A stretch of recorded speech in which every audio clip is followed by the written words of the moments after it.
오늘 말씀을 보겠습니다. 오늘 말씀은 사무엘상 9장 말씀을 보겠습니다. 9장은 1절부터 27절까지 되어 있는데 오늘 말씀이 길기 때문에 우리가 함께 읽겠습니다. 사무엘상 9장부터 15장까지는 이 사울 왕에 대한 이야기가 나옵니다. 9장부터 11장까지는 이 사울이 왕으로 선택을 받고 왕으로 세움을 받고 그 다음에 왕으로서 공부한 위치를 그리고 13장, 14장, 15장에 몰락하는 이 사울 왕에 대한 이야기를 기록해서 사무엘상 15장까지 가게 되면은 이제 사울 왕의 모든 기사는 끝이 나게 됩니다. 오늘 그 첫 번째 시간 9장에 대해서 말씀을 나누겠습니다. 사울이 드디어 왕으로 하나님의 선택하심을 받는다는 내용을 우리가 한번 함께 이 말씀을 보았으면 좋겠습니다. 먼저 사울을 이제 우리가 보면서 사울에게 일어난 사울이 어떤 사람이고 그리고 사울이 이제 하나님을 찾고 사무엘을 만나기 위해서 어떤 일이 벌어졌는가 하는 내용을 1절부터 4절 말씀까지 해서 우리가 볼 수 있습니다. 그 말씀을 한번 함께 읽도록 하겠습니다. 1절부터 4절 말씀까지를 한 목소리로 읽겠습니다. 베냐민 지파에 기스라 이름하는 유력한 사람이 있으니 그는 아비엘의 아들이요 스롤의 손자요 베고라스의 증손이요 아비야의 현손이라 베냐민 사람이더라. 기스가 아들이 있으니 그 이름은 사울이요 준수한 소년이라. 이스라엘 자손 중에 그보다 더 준수한 자가 없고 키는 모든 백성보다 어깨에 위는 더하더라. 사울의 아비 기스가 암나기들을 잃고 그 아들 사울에게 이르되 너는 한 사환을 데리고 일어나 가서 암나기들을 찾으라 하며 그가 에브라임 산지와 살리사 땅으로 두루 다니되 찾지 못하고 사알림 땅으로 두루 다니되 없고 베냐민 사람의 땅으로 두루 다니되 찾지 못하니라. 자, 이 4절까지가 나귀를 찾는 이 사울의 모습을 이제 우리가 볼 수 있습니다. 우리가 8장까지 사무엘을 향해서 우리에게도 왕을 세워달라고 왕을 요청하는 그런 백성들의 모습을 보았고 또 하나님께서 사무엘에게 그럼 왕을 허락하겠다 해서 왕을 세우겠다 이렇게 말씀을 하신 것이 바로 이제 8장의 마지막인데 그 9장에는 왕이 어떻게 세워지는가 하는 것을 이제 말씀을 하고 있는 거가 되어야 되지 않겠습니까? 그런데 9장의 처음 시작은 전혀 성경에 한 번도 등장하지 않은 어떤 한 사람을 이제 등장시키고 있습니다. 그러니까 성경에 참 이 문학적 표현이나 하나님께서 하시는 이 사역이 정말 대단하고 정말 신기합니다. 하나님께서 이게 지금 사울 이 왕을 우리는 지금 사울 왕이라고 알고 있는데 왕을 세워달라 하니까 왕을 세울 어떤 한 사람을 사무엘이 어떻게 세워야 되겠어요? 이스라엘 백성들은 누구를 왕으로 세워야 될지 모르잖아요. 오늘날처럼 대통령 후보가 정당에서 나와가지고 투표를 하면 좋겠는데 아무런 연락도 될 수도 없고 서로 관계를 모르는 이런 상황에서 누구를 왕으로 세워야 하고 왕을 세우는 사람들은 또 어떤 사람들이 중심이 되어야 할까? 이런 것이 굉장히 궁금한데 오늘 하나님께서는 벌써 이미 왕을 세우겠다는 이 백성들을 향해서 이미 한 사람을 준비해 두고 있는데 그것이 바로 이 9장 처음에 나오는 말씀입니다.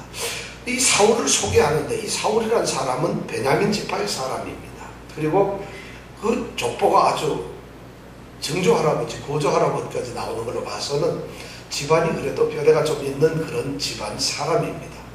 그러니까 집안이 우선 좋고 굉장히 유력한 사람, 베냐민 지파의 사람입니다. 그 집안에서 이제 사울이라는 사람이 있는데 이 사울이라는 사람의 집안만 그런 것이 아니라 이 사람의 이 인품이 또 대단합니다. 그래서 인품이 대단한 걸 오늘 말씀에 한마디로 준수하다고 합니다. 여기서 소년은 청년이라는 말입니다. 준수하다.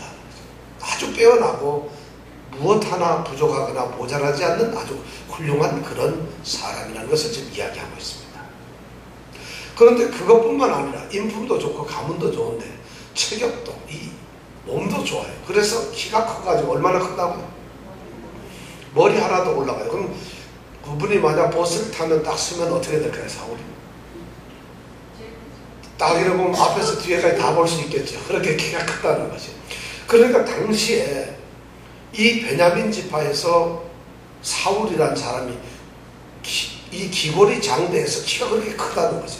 그러니까 그 당시에 생각을 해보세요. 지금 같으면 키가 크지 않아도 많은 이 지혜로서 이길 수 있는데, 이 지금서부터 3000년 넘게 전에는 그저 몸 큰 게 최고 아니겠어요. 그죠? 몸이 커야지 짐승도 잡을 수 있고 일도 할 수 있고 또 적군하고 싸워서도 무기라는 것이 칼밖에 없는데, 칼을 가지고 잘 싸우려면 덩치 큰 게 이기겠죠. 그러니까 모든 면에서 왕의 자격을 갖춘 사람이 바로 이 사울이란 사람이에요. 이렇게 괜찮은 사람인데 이제 그 다음에 3절에 보니까 문제가 생기는 것이에요. 이 아버지가 암나귀를 그냥 잊어버려요. 암나귀들을 잃어버렸다니까 한 몇 마리 잃어버린 것 같아요. 암나귀들을 만약에 수백 마리를 잃어버렸다면 불가능하겠죠. 그건 금방 찾을 수 있겠죠. 그런데 몇 마리를 잃어버렸는데 이 아버지가 사울에게 그 암나귀들 좀 찾아오너라 하고 이야기를 합니다. 어디서 잃어버렸는지, 어디 가서 찾아야 되는지 모르는데 찾으라 하니까 이 사울은 아버지의 말씀을 순종하면서 예 하고 찾으러 나갑니다. 그리고는 4절에 보니까 온 땅을 헤맵니다. 베냐민 지파에서 땅에서 찾아가지고 못 찾으니까 에브라임 산지로 갑니다. 에브라임 산지 지도 혹시 가지고 계세요? 지도를 보시면 에브라임 산지는 우리가 잘 아는 대로 세겜 땅 이북으로 이 예루살렘 조금 올라가서 이 산악지대 전체 다를 에브라임 산지라고 합니다. 그러니까 이스라엘 땅의 중심 지역이에요. 그걸 에브라임 산지라고 하는 이유는 에브라임 지파가 그 땅을 차지하고 있기 때문에 그렇습니다. 그러니까 가장 이스라엘의 노른자위 땅이 바로 에브라임 산지입니다. 그런데 그 일대를 다 뒤졌는데 3일 동안 뒤졌는데 그걸 못 찾아요. 그러니까 나귀 몇 마리를, 나귀가 요새처럼 무슨 도장을 찍어놔서 목걸이를 해서 누구 거라는 걸 알 수 있으면 좋겠는데 어디 가서 찾겠어요. 결국 못 찾았죠. 그러니까 3일이 지났어요. 그리고 못 찾게 되니까 이제는 어떻게 할 것인가. 그 다음 사건이 바로 5절서부터 이야기가 나옵니다. 자, 5절부터 우리 10절까지만 또 한 목소리로 읽도록 하겠습니다. 시작. 그들이 숲 땅에 이른 때에 사울이 함께하는 사환에게 이르되 돌아가자. 내 부친이 암나귀 생각은 고사하고 우리를 위하여 걱정하실까 두려워하노라. 대답하되 보소서, 이 성에 하나님의 사람이 있는데 존중이 여김을 받는 사람이라. 그가 말한 것은 반드시 다 응하나니 그리로 가사이다. 그가 혹 우리의 갈 길을 가르칠까 하나이다. 사울이 그 사환에게 이르되 우리가 가면 그 사람에게 무엇을 드리겠느냐. 우리 그릇에 식물이 다하였으니 하나님의 사람에게 드릴 예물이 없도다. 무엇이 있느냐. 사환이 사울에게 다시 대답하여 가로되 보소서, 내 손에 은 한 세겔의 4분 1이 있으니 하나님의 사람에게 드려 우리 길을 가르치게 하겠나이다. 옛적 이스라엘의 사람이 하나님께 가서 물으려 하면 말하기를 선견자에게로 가자 하였으니 지금 선지자라 하는 자를 옛적에는 선견자라 일컬었더라. 사울이 그 사환에게 이르되 내 말이 옳다. 가자 하고 그들이 하나님 사람 있는 성으로 가니라. 네. 오늘 말씀은 이제 이렇게 된 거예요. 그다음 5절부터 10절까지는 도저히 못 찾으니까 이 사울이라는 사람이 대단한 사람이에요. 딱 생각하는데 야, 이거 아무리 찾아도 못 찾겠으니까 집으로 돌아가자. 집에서 아버지가 걱정을 하실 텐데 암나귀 걱정이 아니라 3일 동안 돌아오지 않는 우리를 더 걱정할 거 아니겠느냐 하는 말이 지금 5절에 있는 말씀이에요. 여러분, 아들 중에서 이런 정도까지 생각하는 사람이 있겠어요? 아버지를 그 마음을 대변해 가지고 아버지가 3일 동안 우리가 찾으러 다니는 걸 보고 아버지 마음을 헤아리는 거예요. 그래서 아버지가 나귀를 찾느냐 못 찾느냐 이것보다도 더 걱정인 게 3일 동안 찾아서 헤매는 아들 걱정이 더 된다는 것이죠. 이런 이야기를 하면서 돌아가자는 거예요. 요새 한국에 아주 재밌는 게 천재 수학소녀 혹시 얘기 들었어요? 아시죠? 한국에 토마스 제퍼슨 과학고등학교를 다니 버지니아주에 있는데 거기 나온 어떤 애가 천재래요. 그래서 어디죠? 스탠포드하고 하버드 2개 대학을 다 합격했다. 그런데 스탠포드에서 한 2년 다니고 하버드에서 2년 다니고 졸업장은 하버드에서 받는다. SAT 2400 만점이다. 수학 경시대회에서 저커버그가 깜짝 놀래가지고 전화를 해서 사업을 같이 하자 이런 얘기까지 했다. 이게 신문에 났어요. 엄청난 사건이 났죠. 이거 한국에서 난리가 났어요. 이게 단군 이래로 이런 일이 있을 수 있는 한국의 자랑스러운 소녀로구나. 그런데 졸업장이 뭐 있고 합격 통지서가 다 있고 뭐 교수들이 얘하고 연구하고 싶다는 뭐 이런 게 다 있는데, 그래서 그 증거까지 나왔는데 그게 다 아니라는 거 아니겠어요. 그래서 오늘 한 2시간 전에 그 아버지가 지금 워싱턴에 왔는데 와가지고 정식으로 기자들한테 얘기했어요. 사실이 아닌 것을 가지고 모든 사람들에게 무리를 일으켜서 대단히 죄송합니다. 딸에게 뭐라 하지 마시고 딸을 잘못 둔 아버지를 용서해 주세요. 그리고 더 이상 묻지 마세요. 딸이 지금 너무 힘들어하고 있습니다. 그 말이 무슨 말이겠어요? 이 부모님들이 얼마나 딸을 갖다 못 살게 굴었으면 딸이 거짓을 하는 거예요. 최고처럼 되려고 하는 거예요. 우리 가윤이는 절대 그런 게 아니니까 행복한 거예요. 공부 못해도 엄마가 괜찮다 그러니까 이거 축복이죠, 축복. 이 딸은 가윤이가 아니고 정윤인데 그런 일이 벌어졌단 말이에요. 얼마나 걱정하고 그랬어요. 야, 제가 그걸 보면서 이 강박관념이 어땠을까? 가족 간에도 이런 배려가 필요한데 이 사우디한 사람이 엄청난 배려를 하고 있어요. 이렇게 배려를 하고 있어요. 정말 이 배려라는 거, 여러분 신앙에서 신앙생활이 깊어지면 공동체 안에서 이 배려를 잘하게 돼 있어요. 배려가 얼마나 중요한지 몰라요. 인도의 그 간디가 말이죠. 한 번은 여행을 하게 됐어요. 여행을 하고 기차를 타게 됐는데 인도가 그 당시만 해도 가난하니까 좀 시원찮게 사는데 이 간디가 모처럼 좋은 구두를 샀거든요. 그래서 구두를 신고 이제 기차를 타려고 뛰어갔는데 기차가 출발하려 하니까 서둘러서 갔어요. 근데 이 구두를 오랜만에 사서 신고 너무 좋은 걸 신다 보니까 좀 발하고 좀 안 맞았는지 기차를 막 타고 올라갔는데 앞불사 이 오른쪽 발 구두가 벗겨져 버린 거예요. 그 밖에 떨어져 버린 거예요. 자, 간디가 그 당시는 뭐 별로 유명한 것도 아니니까 기차를 세울 수도 없어요. 자, 기차는 이제 서서히 출발하고 내릴 수도 없고 이럴 수도 없고. 그러니까 사람들이 같이 탔던 사람들이 어떻게 하면 좋느냐고 발을 동그는데 이 간디가 놀라운 일을 해요. 자기 남은 왼쪽 구두를 밖으로 던져버리는 거예요. 그래서 사람들이 깜짝 놀라요. 왜 그러느냐. 내가 왼쪽 구두 하나를 가지고 있어봐야 나는 신지를 못하는데 이걸 내가 던지면 누군가가 두 짝을 찾아서 신발을 신을 거 아니냐. 이런 말을 하면서 던지니까 간디는 간디지요. 우리는 그런 생각 하겠어요? 우리는 첫째 뛰어내려가지고 구두를 찾든가 아니면 소리 질러가지고 밖에 사람 보고 그거 잘 놔두세요. 전화번호 얘기해 주세요. 가지고 하든가 뭐 이렇게 했을 텐데 간디라는 사람은 생각이 우리하고 달랐던 거예요. 한 나라를 다스리기 위해서 이 사람이 말이죠.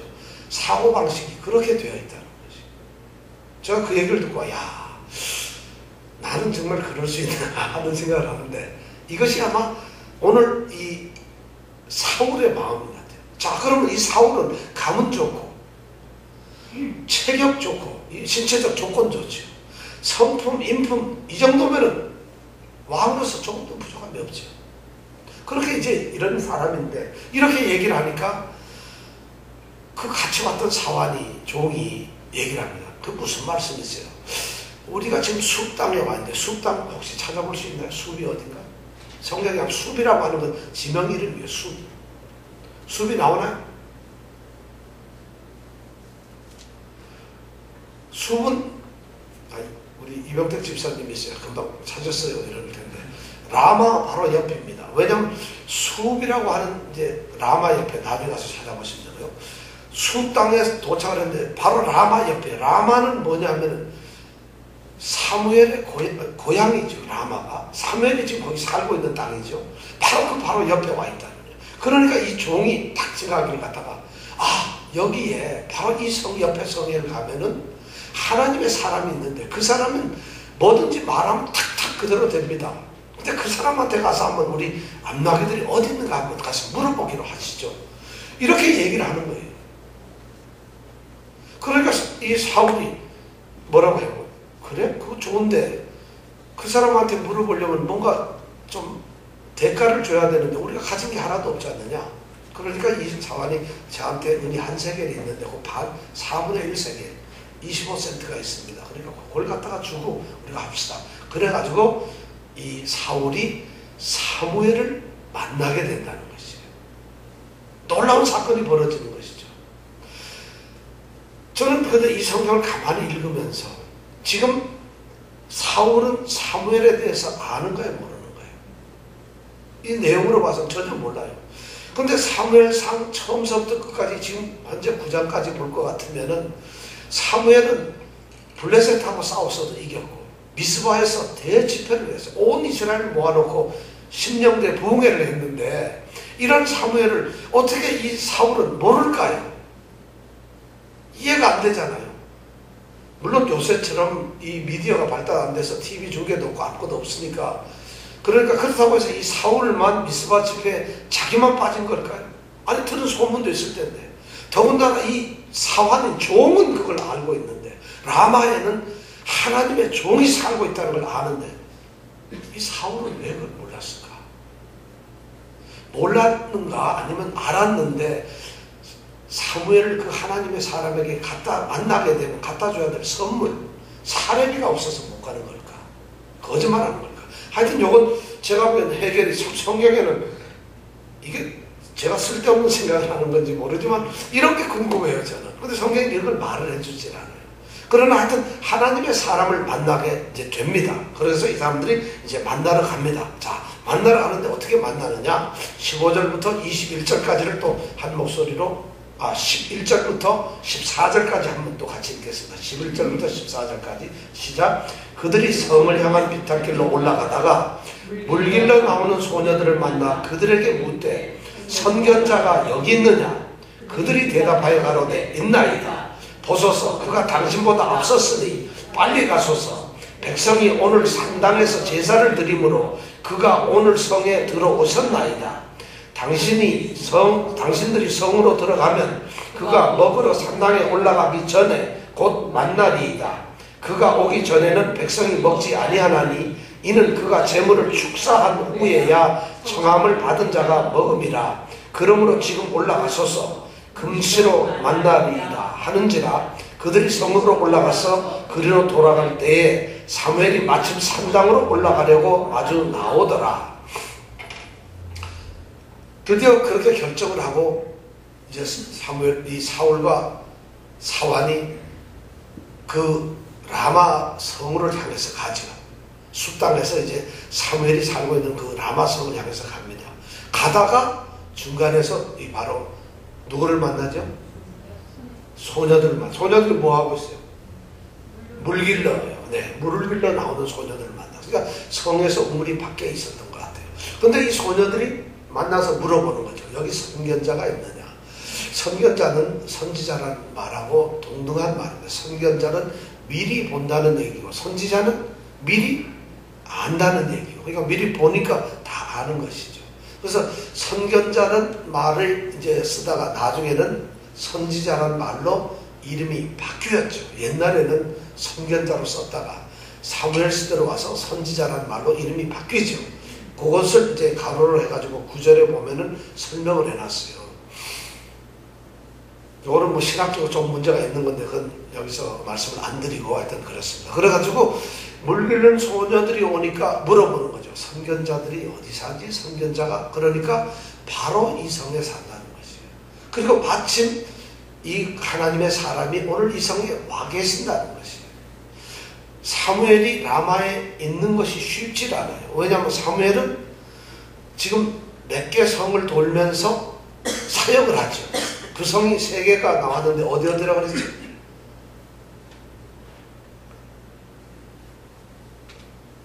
미스바에 있어요. 그죠? 또 세겜에 간다 그랬죠. 그죠? 그 다음에 또 어디? 길갈에 간다 그랬어요. 그 이 3군데를 돌면서 이제 제사도 지내고 가르치기 때문에 그 3군데를 다니다가 그리고는 또 자기가 살고 있는 이 성인 라마에 와서 쉬고 또 다니고 이렇게 사무엘이 지금 그렇게 사역을 하는데 사울이 그 성을 가려고 할 때 마침 공교롭게 사무엘이 그 성에 와 있다는 거예요. 그래서 이 소녀들이 빨리 가면 만납니다. 지금 마침 그 하나님의 사람이 지금 산당에서 제사를 드리고 산당에서 제사를 지금 집행을 하려고 하는데 빨리 가셔야 된다. 이런 얘기를 하는 것이에요. 그러면서 24절까지가 끝이 납니다. 자, 이렇게 되니까 산당이라고 하는 데는 성 안에 있는 것이 아니라 산당은 좀 산 꼭대기 높은 데 있어요. 그러니까 성에서 나와가지고 올라가야 됩니다. 근데 산당이라고 하는 데는 사실 이거는 여기서 이제 다윗 시대 이후로 넘어가서 솔로몬 시대로 가면 산당은 하나님께서 가장 싫어하는 것이 바로 이 산당이에요. 산당에서 우상 숭배가 이루어졌거든요. 그런데 이때까지만 해도 자, 실로 성전이 블레셋에 의해서 성막이 다 무너지고 없어졌어. 지금은 법궤까지 뺏긴 상태거든요. 그러니까 예배 드릴 곳이 없으니까 이런 산당에서 예배를 드리는 건데, 지금 그 바로 라마의 산당에서 사무엘이 지금 제사를 이제 집행을 하려고 있는 것이에요. 그래서 이제 갑니다. 근데 사무엘상 이 9장을 가만히 보면은 1절부터 요 14절까지는 하나님을 세우는 사람이 사무엘인데 사무엘 이름을 밝히질 않고 있어요. 사울 이야기는 자꾸 하고, 사울이 지금 뭐 사환하고 얘기해서 간다고 사울 얘기는 하는데 정작 사무엘을 얘기를 하질 않아요. 그리고 사무엘 이름을 얘기하지 않고 하나님의 사람 이런 식으로 비밀스럽게 얘기해요. 여기에도 이게 사실 저자가 굉장한 뜻을 가지고 있어요. 하나님의 아주 그 섭리를 나타내려고 지금 하고 있어요. 드디어 그 사무엘이 등장하는 것이 바로 이 15절서부터 등장을 하게 됩니다. 15절부터 우리 21절까지 한번 또 같이 읽어보도록 하겠습니다. 같이 읽겠습니다. 사울이 오기 전날에 여호와께서 사무엘에게 알게 하여 가라사대. 자, 드디어 사울에게만 계속, 하나님께서는 사울에게는 한마디도 얘기를 안 했어요. 근데 사울이 사환하고 이상하게 아버지가 암나귀들을 잃어버리게 만들고 그 암나귀들을 찾으러 나가게 만들고 3일 동안 찾지 못하게 하고 헤매다가 보니까 라마 사무엘이 사는 성 근처에 오게 하고, 마침 오게 하니까 이 사환이 아는 척 하느라고 여기 하나님 종이 있는데 가서 만나 물어봅시다. 그 사람이 말하면 다 할 수 있으니까 알려줄 겁니다. 그러니까 이 사울도 나귀를 잡고서 그럼 가보자. 여기까지가 14절이에요. 지금 가는데 15절은 드디어 그럼 이 사울이 오니까 사무엘이 뭔가 대비를 해야 될 거 아니에요. 그런데 15절 딱 보니까 사울이 오기 전날에 하나님께서 사무엘에게 나타났어요. 그리고 말씀을 하는 거예요. 16절부터 시작. 내일 이맘때 내가 베냐민 땅에서 한 사람을 내게 보내리니 너는 그에게 기름을 부어 내 백성 이스라엘의 지도자를 삼으라. 그가 내 백성을 블레셋 사람의 손에서 구원하리라. 내 백성의 부르짖음이 내게 상달하였으므로 내가 그들을 돌아보았노라 하시더니, 사무엘이 사울을 볼 때에 여호와께서 그에게 이르시되 보라, 이는 내가 내게 말한 사람이니 이가 내 백성을 통할하리라 하시니라. 사울이 정문 가운데 사무엘에게 나아가 가로되 선견자의 집이 어디인지 청컨대 내게 가르치소서. 사무엘이 사울에게 대답하여 가로되 내가 선견자니라. 너는 내 앞서 산당으로 올라가라.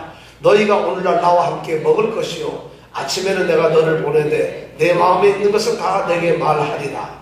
사흘 전에 이른 내 암나귀들을 염려하지 말라. 찾았느니라. 온 이스라엘에 사모하는 자가 누구냐?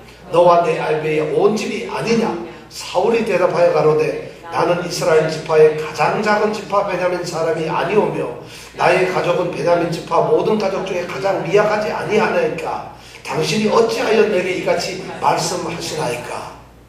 드디어 만나는 장면이에요.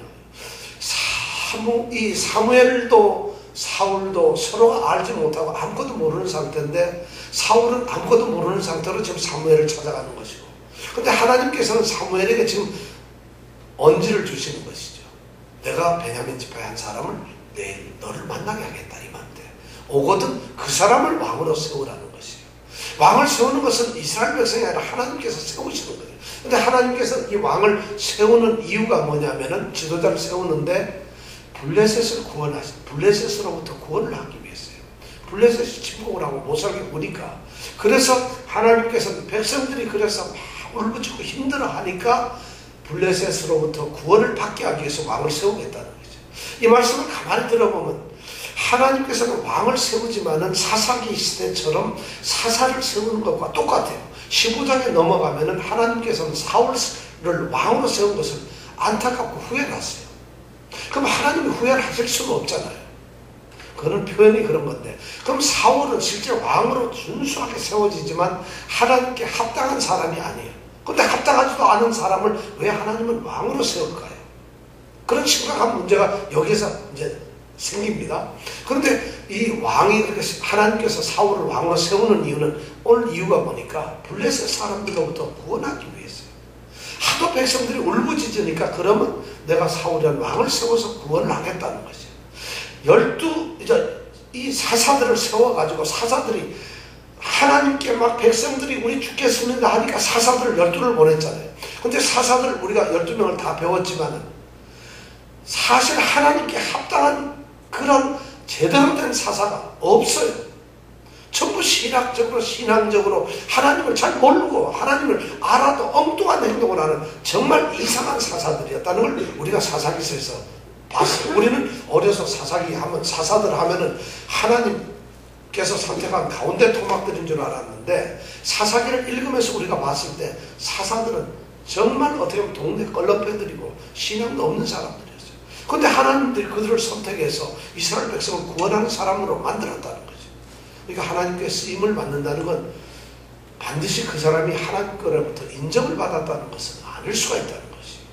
왜냐하면 나무 막대기 하나를 가지고도 하나님은 기적을 일으키시는데 그 나무 막대기가 무슨 쓰임을 대단하게 받았겠습니까? 그렇다고 나무 막대기가 엄청난 위력을 갖겠습니까? 하나님의 능력이 나타났을 뿐이고 그것을 이용했을 뿐이에요. 하나님이 사용을 하셨어요. 그런데 오늘날 우리가 쓰임병에 걸려가지고 뭐든지 하나님이 나를 써주시옵소서 쓴다고 해서 구원을 나가는 것은 아닙니다. 애굽왕 바로는 하나님께서 하나님의 위대하심을 나타내기 위해서 바로를 사용을 하셨어요. 하나님께서 철저히 이용하셔서 완악하게 만들고 고집스게 만들고 하나님 말씀에 대항하도록 만들었다. 하나님께서 그렇게 썼다는 얘기예요. 그런데 이 바로는 그렇다고 하나님께 쓰임을 받았으니까 구원을 받나요? 아니라는 것이죠. 거짓 선지자 발람은 말이죠. 이스라엘을 저주하기 위해서 발람으로부터 초청을 받았죠. 민수기 22장서부터 24장까지 보면은 그런 발람이 저주를 하기 위해서 돈을 받고 온 이 거짓 선지자가 하나님의 영이 발람을 터치해버려요. 그러니까 발람이 막 선포를 하는데 이스라엘 축복을 하는 거예요. 그래서 전능하신 하나님께서 이스라엘을 지킬 것이다. 너희들을 영원히 보호하실 것이다. 너희들은 하나님의 백성이고 하나님은 전능하셔서 너희들을 끝까지 보호하신다. 너희들이 장성할 것이고 너희들이 창대할 것이고 이런 축복을 막 하는 거예요. 왜냐하면 하나님께서 발람의 거기 성경에 보면 하나님의 영이 발람에게 들어가신다는 거예요. 자, 그렇다면은 발람은 하나님께 쓰임을 받았으니까 어떻게 되겠어요? 대단한 하나님의 종입니까? 히브리서에 가보면 가장 나쁜 이 선지자가 바로 이 발람의 거짓 선지자. 가장 폐역한 사람. 그런데 하나님은 하나님의 영이 성령께서 그 사람을 썼던 거예요. 우리가 착각을 하는 것은 쓰임병에 걸리면 되지 않는다는 것이죠. 쓰임보다 더 중요한 게 뭐냐?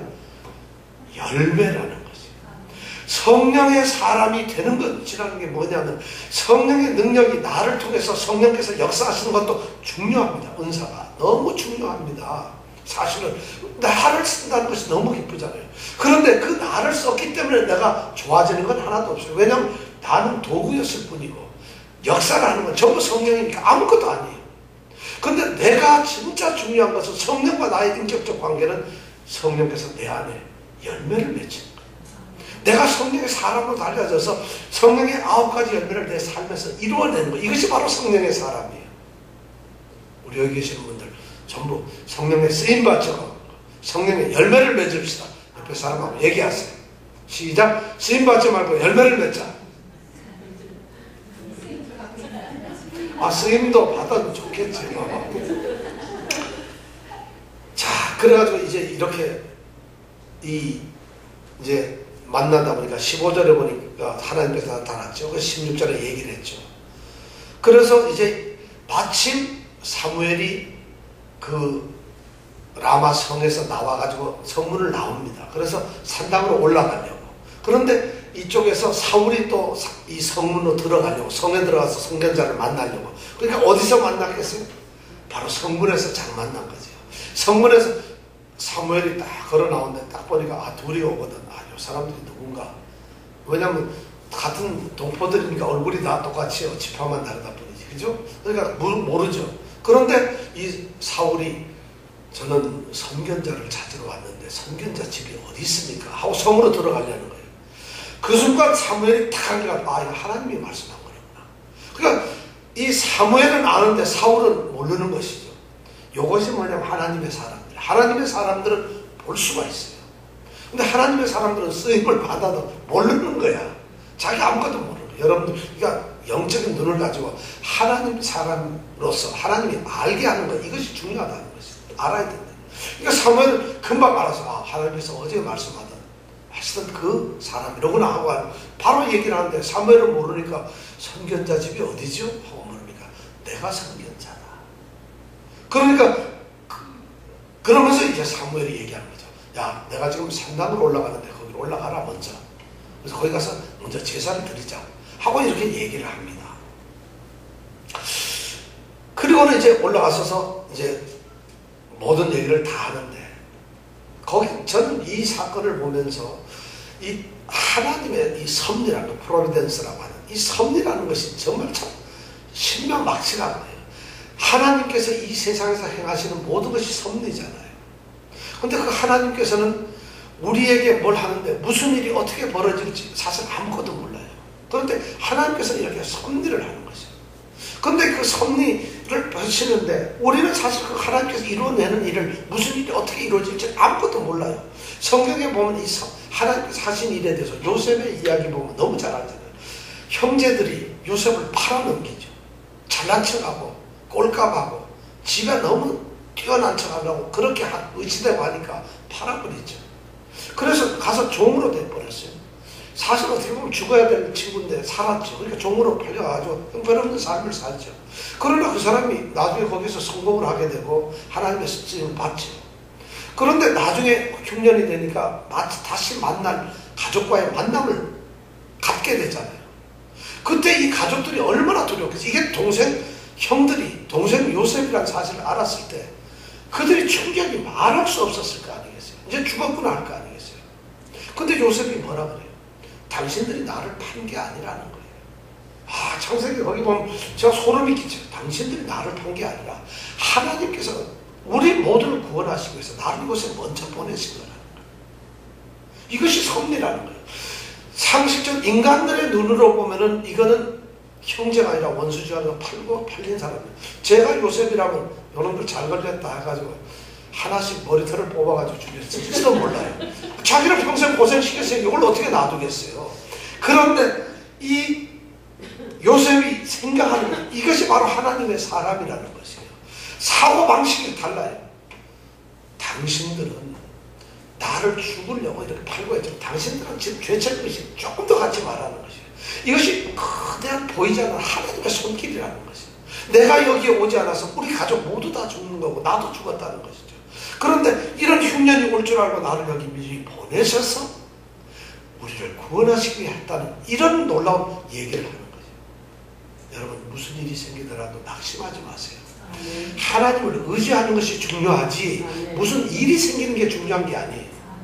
하나님이 섭리한다는 것은 믿는 것이 중요하지 무슨 일이 떨어진 게 중요한 게 아니라는 거예요.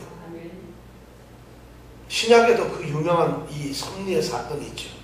사도행전 10장에 보면 베드로하고 고넬료라고 하는 사람의 문제예요.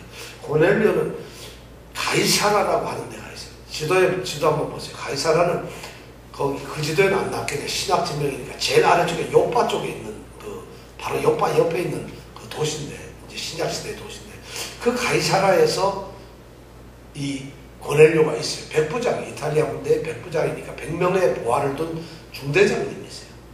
그런데 이 베드로는 어디 있느냐? 예루살렘에 있어요. 근데 예루살렘에 있는데 요빠라고 하는데 볼 일이 있어 갔어요. 그래서 요빠에 가서 마침 방문을 하고 요빠에 가 있는데 요빠가 바로 어디냐면 이 가이사라 옆이에요. 근데 가이사라에서 이 백부장 고넬료가, 이 사람은 로마 사람이죠. 이탈리 사람이. 근데 이 사람이 하나님을 믿는 사람인데 기도를 하고 있는데 하나님께서 영감을 주셔서 말씀을 하는 거예요. 사람을 요바로 보내라 이러는 거예요. 거기에 내가 만날 사람이 있으니까 그 사람을 청해서 집으로 데려와라 하는 거예요. 그러니까 이 고넬료는 요바에 누가 있는지, 왜 그 사람을 데려오라는지 모릅니다. 그래서 사람을 요바로 보내요. 그런데 이 베드로는 또 요바에서 뭘 하느냐? 사람이 오기 좀 직전에 지붕에 올라가서 기도를 합니다. 그런데 환상이 보이는데 환상에서 보자기가 딱 내려나오는데 거기에 뭐 네 다리 달린 짐승들 기는 거 나는 거 막 잔뜩 잡동사리가 있는데 환상 중에서 그걸 먹으라는 것이에요. 하나님이. 그러니까 먹을 수가 없죠. 왜냐하면 경건한 유대인이 그런 것을 먹을 수가 없어요. 근데 먹으라고 그러니까 하나님 전 못 먹습니다 하니까 내가 지금 깨끗하다고 했는데 네가 왜 못 먹느냐. 그렇게 깨버렸어요. 그리고 딱 내려오는데 요바에서 가이사랴에서 사람이 왔어요. 아, 여기 베드로 선생 계시오? 전대요. 가이사랴로 갑시다. 가이사랴로 가가지고 고넬료를 만나요. 그리고 거기서 설교돼요. 어떻게 이 갈릴리의 어부 출신 베드로가, 예루살렘에 있는 이 베드로가 이탈리아 부대의 백부장을, 로마 사람을 만날 수 있겠느냐. 그리고 복음을 전하시고 사도행전 11장 여기 보면 거기에 성령이 충만하게 임합니다.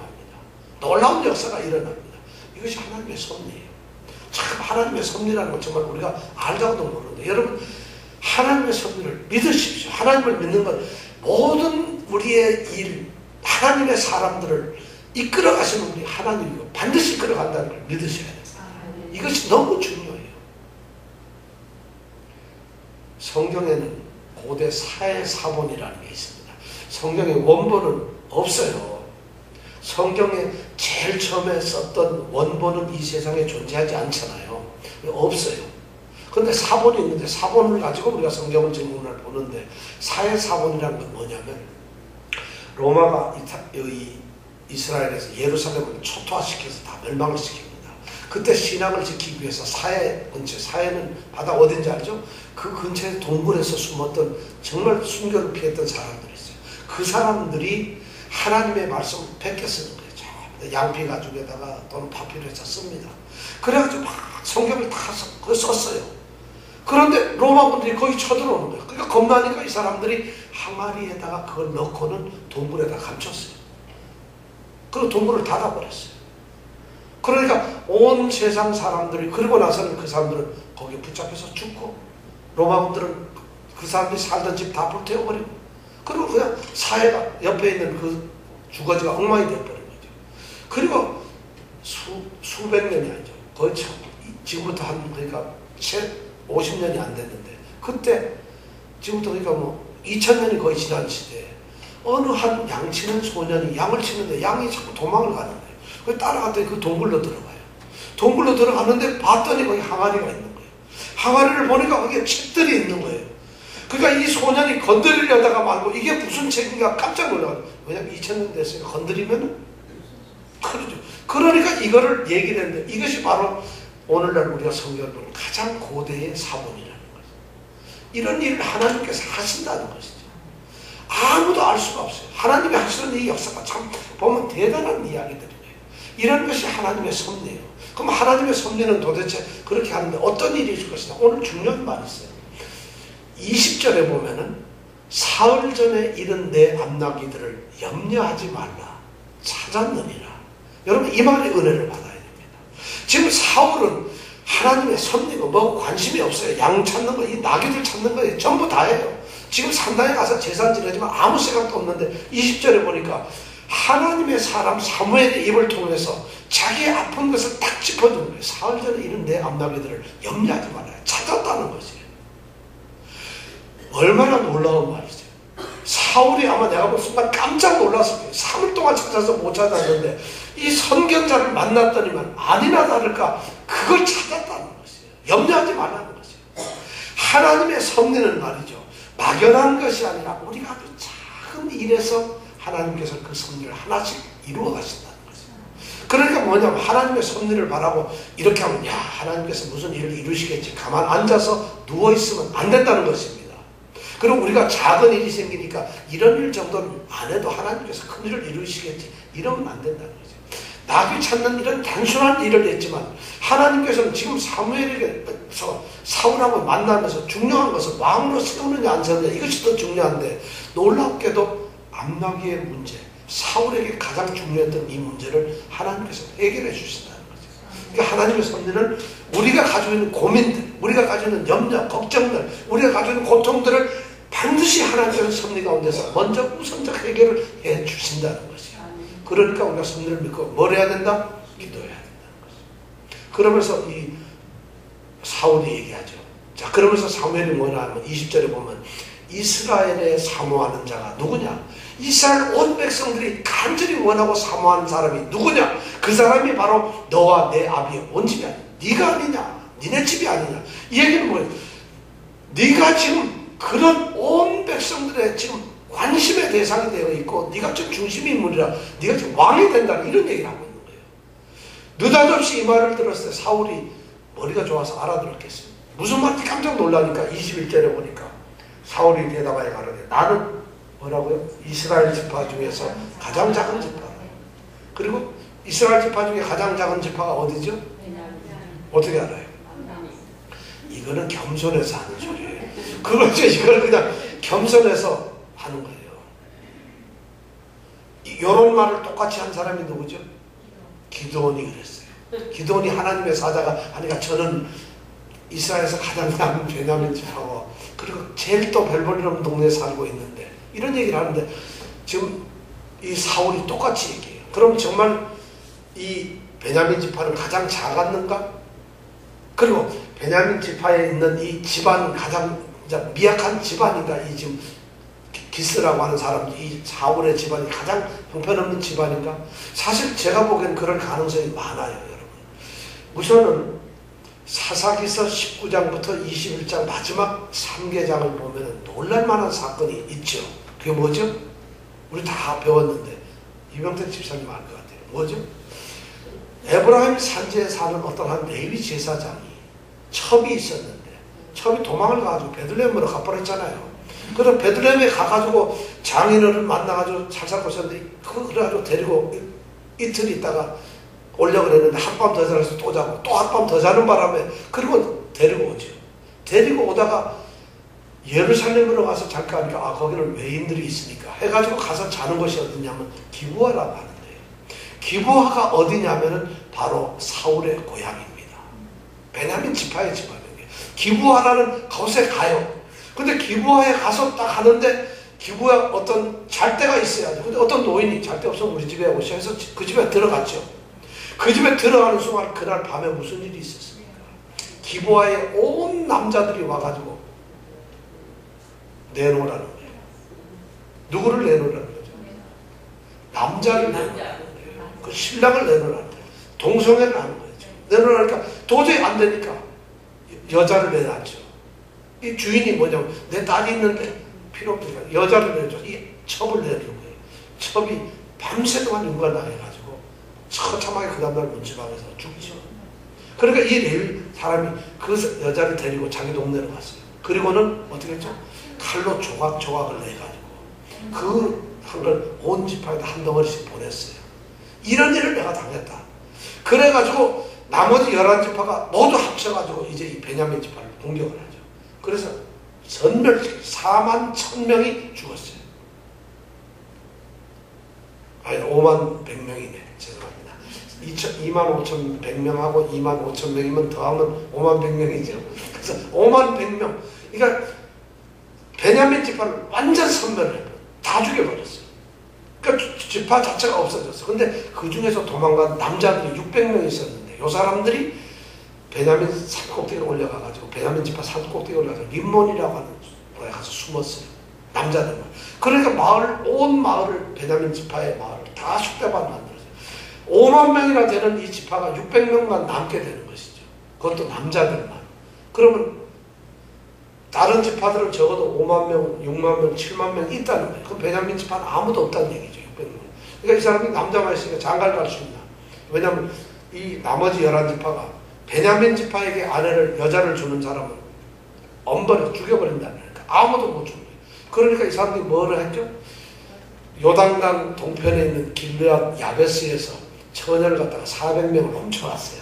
몰래 가가지고 처녀를 보쌈식으로 해가지고 약탈해서 처녀들을 데리고 온 거예요. 그래서 400명을 채워줬는데 600명을 다 채워줘야 되는데 400명밖에 없어요. 200명은 실로에서 매년 하나님의 여호와 절기를 해요. 그러면 절기로 축제를 하는데 실로의 아가씨들이 나와가서 거기서 뭐 무도에서 춤도 추고 하면 얼른 와서 얼른 와가지고 어떻게? 합sam을 하는 거예요.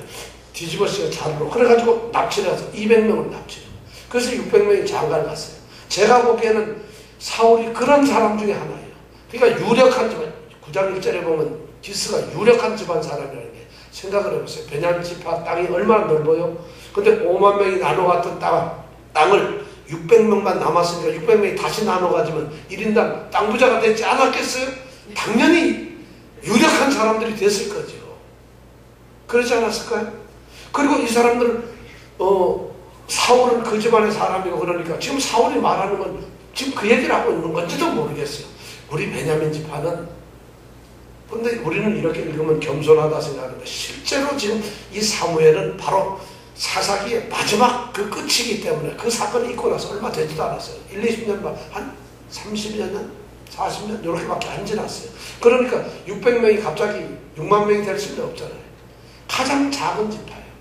저는 여기에서도 또 놀라운 게 왜 하나님은 이런 베냐민 지파의 사람을 이스라엘을 다스릴 왕으로 세울까? 왜 그럴까요? 하나님께서는 작은 자도 높이 들어 쓰시니까 그렇게 낯간지러운 소리 하면 안 되고, 그 말씀이 맞아요. 하나님께서는 차별이 없으니까 누구를 쓸지 몰라요. 놀랍게도 베냐민 지파가 땅을 분배받은 것은 유다 지파와 에브라임 지파하고 사이입니다. 이 말이 무슨 말이냐면 유다 지파에는 갈렙이라고 하는 위대한 지도자가 있어요. 그리고 최고의 이 권력을 가진 당대 최고로 강한 지파가 바로 이 유다 지파예요. 그런데 에브라임 지파는 누구냐면 여호수아가 에브라임 지파 사람이에요. 그리고 이 에브라임 지파는 요셉의 아들이잖아요. 둘째 아들인데 이 지파가 무지무지하게 강해요. 그러니까 이 강대국 사이에 싸움 못하도록 제일 약한 베냐민 지파에 땅을 넣은 거예요. 그러니까 부딪히지 말라는 거예요. 뼈와 뼈가 부딪히면 아프니까 거기에다가 도가니를 넣는 거예요. 그래서 도가니 당이 맛있는가? 그래서 도가니를 넣는 거예요. 그런 사건이 있었죠. 그리고 베냐민 지파를 그렇게 해서 하나님께서 쓰시는 것 같아요. 제가 보기에는. 그리고는 바로 이 베냐민 지파를 통해서 하나님께서는 이 사울이라는 사람을 왕으로 이제 세우는 것이죠.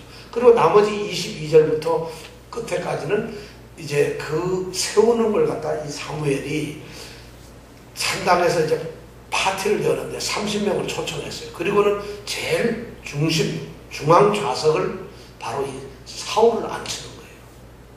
왜냐하면 하나님께서 이 사람을 지도자로 세웠다는 것을 알기 때문에 이 사무엘이 그 사람을 가운데 중앙에다 앉히고, 그리고는 고기를 넓적다리 고기를 갖다가 줘요. 넓적다리. 이 앞 넓적다리, 앞에 넓적다리가 2개잖아요. 짐승들은. 그러면 제사장은 앞 넓적다리를 먹게 됐는데 왼쪽 걸 먹을까요? 오른쪽 거를 먹을까요? 율법에 보면 이게 정해져 있어요. 제사장이 제사를 드리고 먹을 수 있는 고기가 앞에 있는 이 넓적다리 2개인데 둘 중에서 오른쪽 거 왼쪽 걸 다 먹는 게 아니라 한쪽 거만 먹어요. 어느 걸 먹게 돼 있을까요? 오른쪽 걸 먹게 돼 있어요. 왼쪽 거 먹으면 큰일 나요. 그러니까 아마 여기서 그게 표시가 안 됐지만 오른쪽 넓적다리를 아마 먹었을 것 같아요. 그리고 그 고기를 주면서 뭐라 하냐면 너를 위해서 이것을 남겨두고 너 때문에 지금 이것을 가지고 있었다. 그래서 너를 주라고 해서 주는 거다 하고 먹어요. 그래서 둘이 먹고는 그날 밤을 지붕에 올라가서 집으로 와가지고 지붕에 올라가서 얘기를 합니다. 왜 지붕에? 우리로 말하면 옥상에 올라가서 얘기를 하는 거예요. 이스라엘 집은 평평하니까 그 지붕에 올라가서 별을 보면서 둘이 왕이란 무엇이냐? 왕이란 주는 거냐 받는 거냐? 나는 주는 거고 넌 받는 거다. 왕에 대한 얘기를 했을 거아니에요. 밤새 얘기를 하는 거죠. 성경에 보면 그렇게 되죠. 얘기를 하고 난 다음에 아침이 되니까 자 너는 떠나라. 그러면서 이제 자 25절서부터 보면 이렇게 돼 있죠. 그들이 산당에서 내려 성에 들어가서는 사무엘이 사울과 함께 지붕에서 담화하고, 그냥 말했다 하면 되는데 담화하고 이렇게 했어요. 그들이 일찍이 일어날새 동틀 때 즈음이라 사무엘이 지붕에서 사울을 불러가로되 일어나라. 내가 너를 보내리라. 너 가라 이 말이 이제 헤어지자는 거죠. 그러면서 함에 사울이 일어나고 그 두 사람, 다시 말하면 사울과 사무엘이 함께 밖으로 나갑니다. 걸어갑니다. 드디어 왕을 세울 사람과 왕으로 선택된 사람이 둘이 드디어 지붕에서 내려와서 성 밖으로 나갑니다. 27절에 보면 성읍 끝에 이름에, 마지막 끝에 이름을 썼을 때 사무엘이 사울에게 말을 합니다. 야, 사환 좀 앞으로 보내라. 사환으로 우리를 앞서게 하라. 이 말은 야, 사환 좀 앞으로 보내. 그렇게 얘기를 했어요. 그리고 사환이 앞섬에 또 가로되 너는 이제 잠깐 서라. 사환을 보내고 딱 세웁니다. 너 잠깐 서. 그리고는 사울이 딱 서요. 그러니까 뭐래요? 내가 하나님의 말씀을 내게 들려주리라. 무슨 말씀을 들려줄 거예요? 그거는 10장에서 우리가 알아볼 문제예요. 자, 그래서 다음 주에 꼭 나와야 된다는 거죠. 자, 오늘 말씀은 여기까지인데, 오늘 말씀 중에서 제일 중요한 건 하나님의 섭리예요. 하나님의 섭리는 알 수가 없어요. 그런데 하나님의 섭리는 반드시 이루신다는 것이 하나님의 사람도 아닌데 나한테 하나님의 섭리가 있다 그러면 그건 망하는 섭리밖에 없죠. 그런데 하나님의 사람인 사람에게는 반드시 하나님께서 이끄시는 선한 이끄심이 있다는 것이에요. 그럼 우리에게 가장 중요한 건 뭐냐? 내가 하나님의 섭리를 받아들이는 하나님의 사람이 되느냐 안 되느냐가 중요합니다. 그래서 우리는 신앙인들이 세상에 있는 사람들도 하나님의 섭리에 의해서 지옥의 불쏘시개가 되는 그런 존재로서 살아가요. 그리고 멸망돼 하나님께서 그렇게 섭리를 하시는 거예요. 그런데 선택된 우리는, 죄송합니다 이쪽을 얘기를 해서, 선택된 우리는 하나님의 뜻에 따라서 하나님께서 가장 선한 길로 잃어버린 안나기도 찾게 해주시고, 그리고 보너스로 왕까지 되게 해주시는 놀라운 일을 하나님이 이루신다는 것이에요. 이 하나님의 섭리를 믿으시기 바랍니다. 자, 하나님의 섭리를 간절히 바라면서 내게 하나님이 하시는 섭리는 어떤 건가? 이제 정확하게 3분만 우리가 기도합니다. 정말 나는 지나간 모든 세월들을 돌아보아도 어느 것 하나 주의 손길이 미치지 않은 것이 없다. 이것이 내 고백이 된다. 만약 안 된다면 주님, 이 시간부터 앞으로 있을 모든 일이 하나님의 손길이 내게 넘치는 그런 섭리의 삶이 되게 해주시옵소서. 우리의 사업에서, 우리의 가정에서, 나의 건강 속에서, 나의 모든 문제 속에서 하나님이 간섭하는 하나님의 섭리가 일어나는 놀라운 역사가 있게 해주세요. 이것을 우리가 3분 동안 간절히 한번 기도하겠습니다.